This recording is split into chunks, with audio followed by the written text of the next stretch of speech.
ইয়াজদিল সাদিকুন। কষ্ট হচ্ছে আপনাদের? আর 5 মিনিট এখনই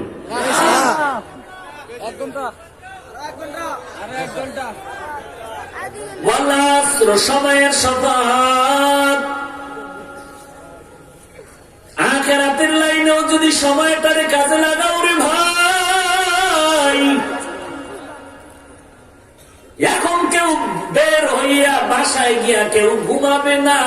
10 বছর আগে যদি বলতো বিশ্বাস করা যাইত, কিন্তু বর্তমান বাঙালি ভোর 4টার আগে ঘুমায় না, মোবাইলের সাথে মোলাকাত করে করে সময় কাটায়।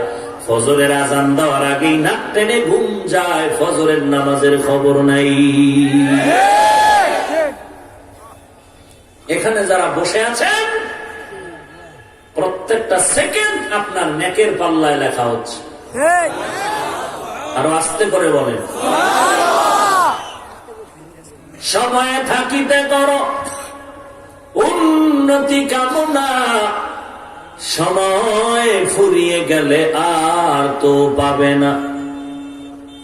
সময়ের বড় দাম। মদিনার নবী বলেন, উম্মতিরা রে, কেউ যদি এসার নামাজ জামাতে পড়ে ঘুমাও, ঘুম থেকে যদি উঠে আবার ফজরের নামাজ আদায় করে নাও, ঘুমাইয়া যেই সময়টারে কাটাইলি ওই সময়টাও নেকের পাল্লায় ওজন দেওয়া হবে। একটুখানি নেকের তরে রোজ হাসরের মাঠেতে বাবা ঘুরবে ছেলের পিছে, ছেলে বাবার আগেতে। আহাতে মন কঠিন দিনেতে নামাজ তোমায় ভুলবে না, ঠিক মতো পড়িলে নামাজ জান্নাত তোমার ঠিকানা। ঘুমের চেয়ে নামাজ ভালো, আর তুমি ঘুমাইও না, ঠিক মতো পড়িলে নামাজ জান্নাত তোমার ঠিকানা। খারাপ লাগেনি? ভালোই লাগে। ফজরে উঠতে ভালো লাগেনি? আমার প্রাণের ভাই বোনেরা, জলদি করে উঠে যাও, ওযু করে তাড়াতাড়ি নামাজ পড়তে লেগে যাও। আহা নবী বেনামাজির শাফাআত করিবেন না, ঠিক মতো পড়িলে নামাজ জান্নাত তোমার ঠিকানা। ঘুমের চেয়ে নামাজ ভালো, আর তুমি ঘুমাইও না, ঠিক মতো পড়িলে নামাজ জান্নাত তোমার ঠিকানা। ঠিক মতো নামাজ মানে সপ্তাহে একদিন, শুক্রবার জুমা, তাহলে বছরে 2 বার। তা কেমনি? হ্যাঁ, 5 ওয়াক্ত। সপ্তাহে কয়দিন?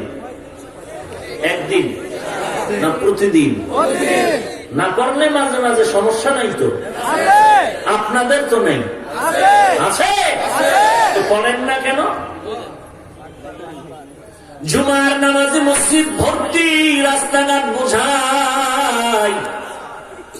ফজরের নামাজে মুসল্লির খবর নাই কেন? সবাই আমেরিকার সফরে। হ্যাঁ,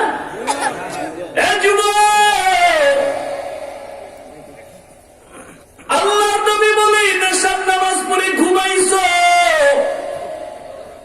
আবার যদি ফজরের নামাজ উঠে সময় মতো আদায় করতে পারো, ঘুমাইয়া যেই সময় কাটাইলি ওই সময়টা অনেকের পাল্লায় দেওয়া হবে। এমন সুন্দর সুযোগ আমার নবীর মোহাব্বতে পাইলি, উম্মত গ্রহণ করলি না। এই সুযোগ অন্য নবীর উম্মতেরা পায় নাই। আদম আলাইহিস সালাম আল্লাহর দরবারে আরজি পেশ করেন, দুঃখ করেন, আমি আদম একজন নবী, আর মুহাম্মদ নবীর উম্মতেরা আমার থেকেও বড় দামি হবে। কেমন দামি হবে? আমি আদম নবী হইয়া একটা ভুল করেছি, মার্জিত ভুল নাকি অমার্জিত? মার্জিত ভুল করেছি, যেটা আল্লাহর কাছে ভুল না, আমি মনে করি ভুল। আমি আদম একটা ভুল করেছি, আর উম্মতে মুহাম্মদীও ভুল করবে। আমি আদম নবী হইয়াও একটা ভুলের কারণে আমার জান্নাতি পোশাক পরে গেল, উলঙ্গ হয়ে গেল। আর মুহাম্মদের বরকতে ওই উম্মতেরা যদি একটা ভুল করে কখনো পোশাক তার শরীর খালি করবে না। আদম বলেন আমি আদম নবী হইয়া একটা ভুল করেছি, মার্জিত ভুল। এই ভুলের কারণে আল্লাহ জান্নাত থেকে ধাক্কা দিয়ে আমাকে দুনিয়াতে পাঠিয়ে দিয়েছেন। আর মুহাম্মদের বরকতে যদি উম্মতেরা ভুল করো, তোকে আল্লাহ এক জমিন থেকে আর এক জমিনে ধাক্কা দিয়ে ফেলে দিবেন না। বরকত নবীজি। আদম নবী বলেন আমি আদম নবী হওয়ার পর একটা মার্জিত ভুল করার কারণে আল্লাহ তাআলা আমার স্ত্রীর থেকে আমাকে আলাদা করে দিয়েছেন। একদিন আর দুদিন না, বছর বছর এত দূরত্ব হয়ে গেল, আমি আর আমার বিবি হাওয়াকে চিনি না। কিন্তু মুহাম্মদ নবীর বরকতে উম্মতেরা যদি ভুল করে, আল্লাহ তাআলা ওই ভুলের কারণে স্বামীদের থেকে স্ত্রীদেরকে আলাদা করবেন না। আদম নবী বলেন 4 নাম্বার আফসোস, আমি আদম নবী হওয়ার পরেও মার্জিত ভুল করার কারণে বছর বছর পর্যন্ত আল্লাহর কাছে কান্না করেছে। এরপরও আল্লাহ ক্ষমার জন্য একটা জায়গা নির্ধারণ করে দিলেন, জাবালে রাহমত।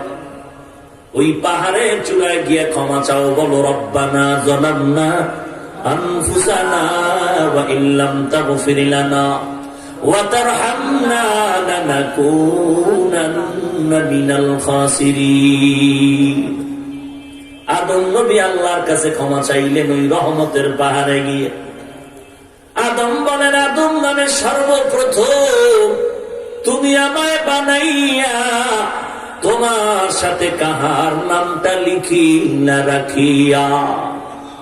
আল্লাহ বলেন, আমার বন্ধু মুহাম্মদ আমার সাথে জড়িত, যাহার সৃষ্টি না হইলে আসমান জমিন না হইত।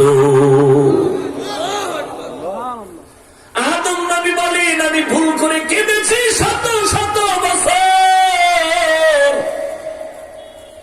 আল্লাহ তাআলা ক্ষমার জন্য নির্ধারিত পাহাড় বানায় দিলেন, ওই পাহাড়ে গিয়া ক্ষমা চাও। আর আখির জামানার নবী মুহাম্মদ